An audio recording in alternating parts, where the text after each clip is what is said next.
먼 옛날, 우리 행성에는 무섭도록 거대한 생물들이 있었습니다. 예를 들면 공룡이에요. 혹은 메갈로돈도 있겠죠. 아직까지 과거에 실제했던 것 중 가장 큰 상어입니다. 유감스럽게도 아니면 운 좋게도 라고 해야 할까요? 메갈로돈은 오래전에 멸종했습니다.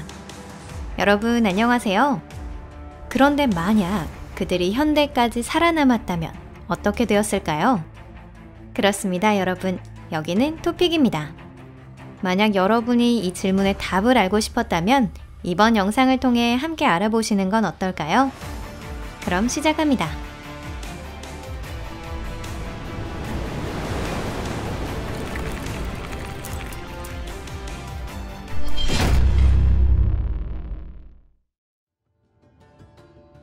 메갈로돈에 대해 우리가 알고 있는 것. 먼저 시작으로 오늘날 과학에서 메갈로돈에 대해 알고 있는 것을 간단히 복습해 보겠습니다. 일단 메갈로돈은 현생하는 백상아리의 먼 친척에 해당하는 동물이었습니다. 메갈로돈의 소형화된 후예가 백상아리일 가능성도 있습니다. 메갈로돈은 극지를 제외한 지구상 거의 전역에서 볼 수 있었습니다. 호주, 뉴질랜드, 일본, 인도, 방글라데시, 쿠바, 영국, 미국 캘리포니아, 칠레, 그리고 현재의 체코, 오스트리아, 헝가리, 폴란드와 같은 중동 유럽 지역에서 뼈가 발견되고 있는 것은 잘 알려진 사실입니다. 문서에 기록된 것 중 가장 오래된 메갈로돈 치아가 발견된 곳도 유럽이에요. 중세 화석에 대한 지식이 전혀 없었던 시대에 지금은 육지가 된 곳이 수백만 년 전만 해도 바다였을 거라고는 그 누구도 생각하지 못했을 겁니다. 그렇기 때문에 치아처럼 생긴 기묘한 돌이 어류의 것이라고는 아무도 상상하지 못했습니다. 그 돌들은 설석, 다시 말해 돌로 된 혀라고 불리며 드래곤이나 트롤 등 공상 속 괴물의 혀가 석화된 것으로 여겨졌습니다. 메갈로돈 시대의 지구의 모습은 현재와 같으면서도 다소 차이가 있었다는 점도 알고 계셔야 하는데요. 특히 유럽은 지금의 북극 제도와 같은 섬이었습니다. 그래서 지금은 해안선이 없는 나라들에서 메갈로돈 화석이 발견되어도 이상하게 생각하지 않는 것입니다. 메갈로돈은 해안에 가까운 얕은 수역이나 따뜻한 라군, 연안 대에서 즐겨 서식했습니다. 하지만 바다로 헤엄쳐 나가는 경우도 있었던 것 같은데요. 그들은 어류와 돌고래, 고래의 동료를 사냥감으로 삼는 잔인하고 무자비한 포식자였는데요. 상당히 큰 대형 동물들도 그들의 표적이 되었습니다. 메갈로돈들은 그 무거운 거구로 몸을 부딪혀서 사냥감의 가슴과 등에 깊게 이를 박을 수 있었다고 합니다. 이것이 사실이라면 고래류의 가슴이나 등은 가장 공격하기 어려운데 메갈로돈의 치아로 돌격한다면 아무런 문제가 되지 않는 것이죠. 메갈로돈의 턱은 2m나 되고요. 전부 합해서 276개나 되는 치아가 오열에 걸쳐 자라 있었다는 걸 생각하면 납득하실 수 있을 겁니다. 메갈로돈은 인류가 아는 한 지구 역사상 가장 큰 어류입니다. 몸 길이는 15m 혹은 그 이상에 이를 수도 있고 체중은 여러 가지 계산 결과가 있는데요. 45에서 50톤이나 됐다고 합니다. 다만 바다 동물을 통틀어서 메갈로돈이 가장 큰 것은 아닙니다. 현재 대왕고래가 그 2배나 크기 때문이죠. 위험한 바다. 메갈로돈은 현실에서는 다른 많은 종들과 마찬가지로 자연 조건의 변화에 의해 멸종되었습니다. 메갈로돈이 번영한 시대는 충분히 길었으며 이는 약 2천만 년이나 번성했다고 알려져 있는데요. 그 시대의 바다에는 움직임이 완만한 매우 원시적인 포유류가 많이 있었고 동시에 지금의 범고래와 같은 대형 고래류는 없었습니다. 약 350만 년 전 식용류들이 다수 나타나자 메갈로돈은 먹이 획득 경쟁에서 패배해 진화의 무대에서 자취를 감췄습니다. 그런데 만약에 그 변화가 일어나지 않았다면 어땠을까요? 범고래들이 괴물 상어를 바다의 슈퍼 포식자라는 생태적 지위에서 쫓아내지 않은 경우를 잠시 상상해 보겠습니다. 양쪽이 공존할 수 있었던 경우도 식용류가 애초에 나타나지 않은 경우도 있을 수 있습니다. 생물들은 어떻게 달라졌을까요? 첫째, 바다는 훨씬 위험한 장소가 되었을 겁니다. 앞서 말씀드렸듯이 메갈로돈은 열대에서 온대 곳곳에 서식하고 있었습니다. 기본적으로는 큰 바다에 살고 있었는데요. 비교적 작은 바다로 헤엄쳐 오기도 했다고 합니다.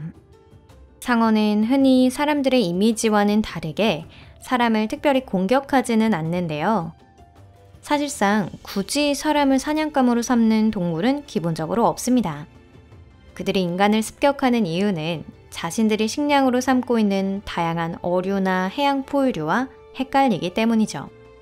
상어도 호기심이 많은 동물로서 미지의 물건을 순수한 지식욕으로 시험해 볼 수 있습니다. 단, 그 턱에 걸린 당사자에게 하기엔 좀 죄송한 얘기죠.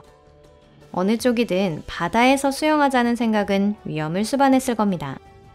현생하는 상어와 달리 메갈로돈은 충분히 개체수가 많았고 상어보다 더 공격적이며 대형이었습니다. 물론 시대가 가면서 다양한 메갈로돈 방지 등의 방어 방법이 개발되었겠지만 그것도 최근 200~300년의 일이었을 겁니다.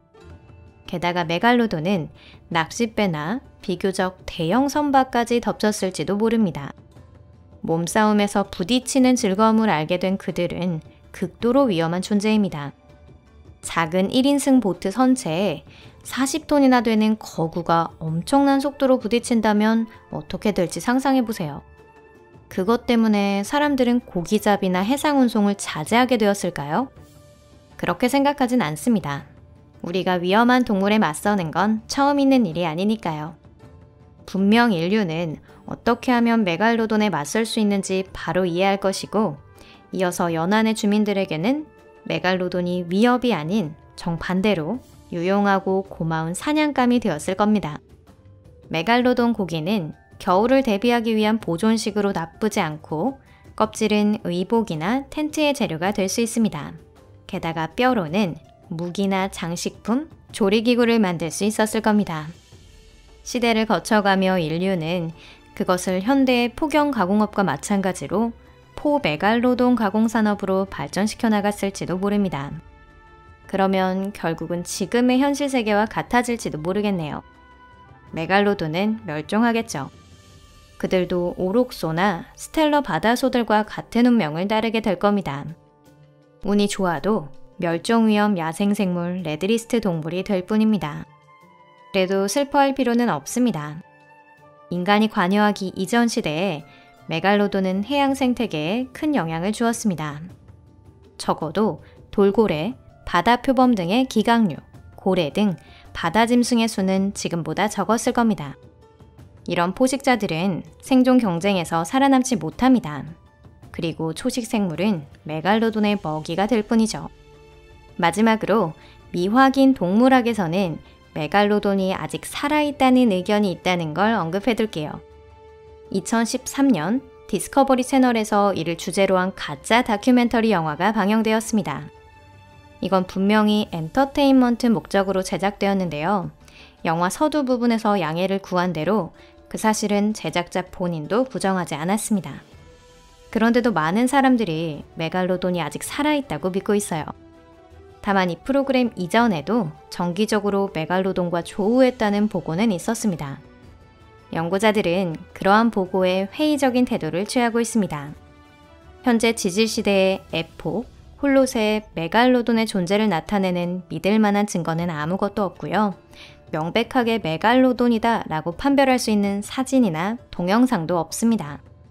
애초에 이렇게 거대한 포식자를 눈치 빠른 수사관들이 오랫동안 간과했을 가능성은 거의 없겠죠.